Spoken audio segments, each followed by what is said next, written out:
Shalom, selamat pagi bagi kita semua. Saudara-saudara yang sama dikasihi Tuhan, selamat berjumpa kembali dalam Renungan Harian, edisi 6 Agustus 2026. Kiranya kasih karunia dari Allah Bapa, Putra, dan Roh Kudus menyertai kita sekalian. Saudara yang sama dikasihi Tuhan, sebelum kita melangkah lebih jauh dalam segala aktivitas kita pada hari ini, marilah kita merenungkan firman Tuhan sebagai pedoman dan sebagai kekuatan kita di dalam melakukan segala pekerjaan kita pada hari ini.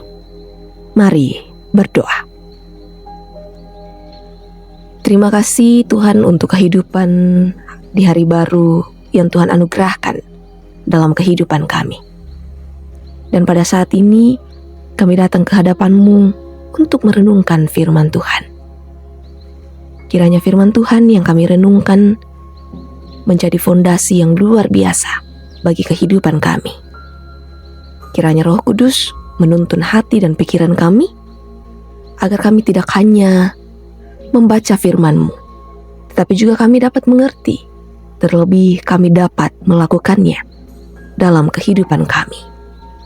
Di dalam nama Tuhan Yesus, kami berdoa dan mengucap syukur. Amin. Hosea pasalnya yang ke-14, ayatnya yang kedua sampai pada ayatnya yang ke-9. Firman Tuhan, "Kembalilah hai Israel kepada Tuhan Allahmu, sebab engkau telah bersandung karena kesalahanmu. Bawalah sertamu kata-kata ini dan kembalilah kepada Tuhan. Katakanlah kepadanya, ampunilah segala kesalahan dan terimalah yang baik. Sebagai ganti lembu, kami akan mempersembahkan pengakuan kami. Asyur tidak dapat menyelamatkan kami. Kami tidak akan menunggang kuda dan kami tidak akan lagi mengatakan Allah kami kepada buatan tangan kami. Sebab padamu anak yatim memperoleh kasih sayang. Aku akan memulihkan mereka dari kemurtadan. Aku akan mengasihi mereka karena aku menghendakinya. Sebab murkaku telah surut dari mereka. Aku akan menjadi seperti embun bagi Israel. Maka ia akan mereka seperti bunga bakung dan menancapkan akar-akarnya seperti pepohonan Libanon. Ranting-rantingnya akan merambak, semaraknya akan seperti pohon zaitun, dan harumnya seperti pepohonan Libanon. Mereka akan tinggal lagi dalam naunganku dan tumbuh seperti gandum. Mereka akan berkembang seperti pokok anggur yang termasyur seperti anggur Libanon. Efraim, apalagi sangkut pautku dengan berhala-berhala? Akulah yang menjawab dan memperhatikan engkau. Aku ini seperti pohon sanobar yang menghijau. Dariku engkau mendapat buah. Amin. Berbalik dan berakar kuatlah. Itulah tema perenungan kita pada saat ini. Saudara-saudara yang sama dikasihi Tuhan, tanaman yang baik pastilah menghasilkan buah yang baik. Itulah sebabnya gambaran kehidupan manusia seringkali diandaikan layaknya tanaman atau pohon yang bertumbuh dan menghasilkan buah. Jika buahnya baik, maka kelihatanlah kualitas tumbuhan tersebut. Begitu pula dengan manusia. Akan tetapi, bukan hanya buahnya saja yang kita perhatikan, melainkan berbagai aspek dari tanaman tersebut.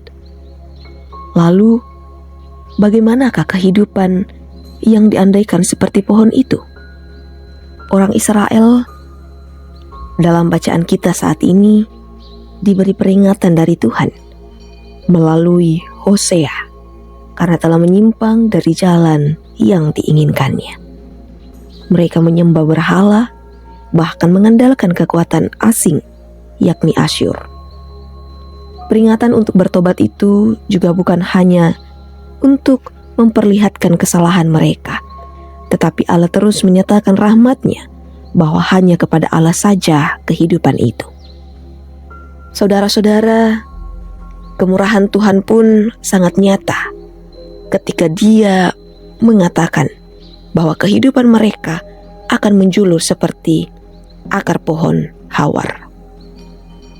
Pengandaian ini dikatakan karena pohon hawar memiliki kulit batang yang halus dan putih keabu-abuan yang sering tumbuh di tempat lembab atau tepian sungai. Tumbuhan ini besar dan daunnya yang khas menyerupai berlian, yang artinya bahwa ketika hidup kita merespon karya cinta kasih Tuhan, maka hidup kita pun seperti akar pohon yang terus diberikan nutrisi dari aliran sungai, dengan mengakar kuat di dalam iman kepadanya. Maka hal itu akan membawa kita kepada kehidupan yang terus bertumbuh oleh rahmat Tuhan. Pertobatan di dalam Tuhan membawa kita semakin melihat cinta dan kemurahan Allah setiap hari.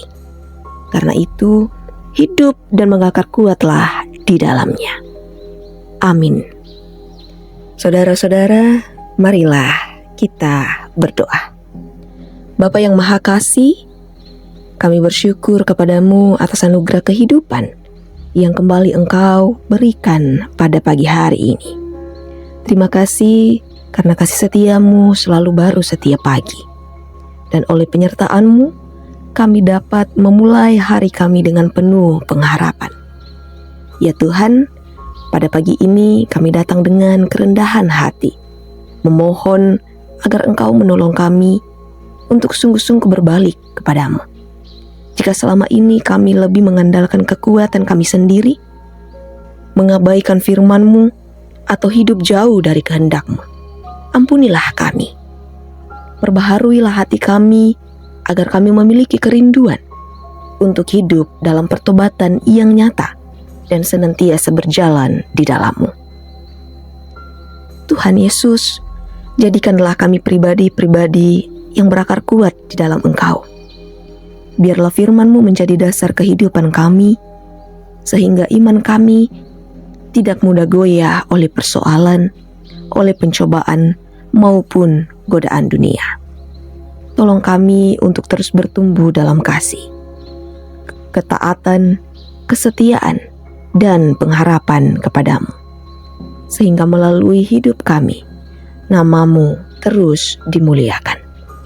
Kami juga menyerahkan seluruh aktivitas kami sepanjang hari ini ya Tuhan. Pimpin setiap langkah, setiap keputusan, setiap pekerjaan, setiap pelayanan, dan juga perjumpaan kami dengan sesama kami. Berikan hikmat, kesehatan, kekuatan, dan damai sejahtera-Mu, agar kami dapat menjadi berkat bagi setiap orang yang kami jumpai. Terima kasih ya Bapa, karena kami percaya Engkau menyertai kami dari awal hingga akhir hari ini. Di dalam nama Tuhan Yesus Kristus, Tuhan dan Juru Selamat kami berdoa dan mengucap syukur. Amin. Saudara-saudara, terimalah berkat Tuhan. Kiranya Allah mengasihani kita dan memberkati kita. Kiranya Ia menyinari kita dengan wajah-Nya. Amin. Selamat pagi dan selamat beraktivitas. Tuhan Yesus memberkati.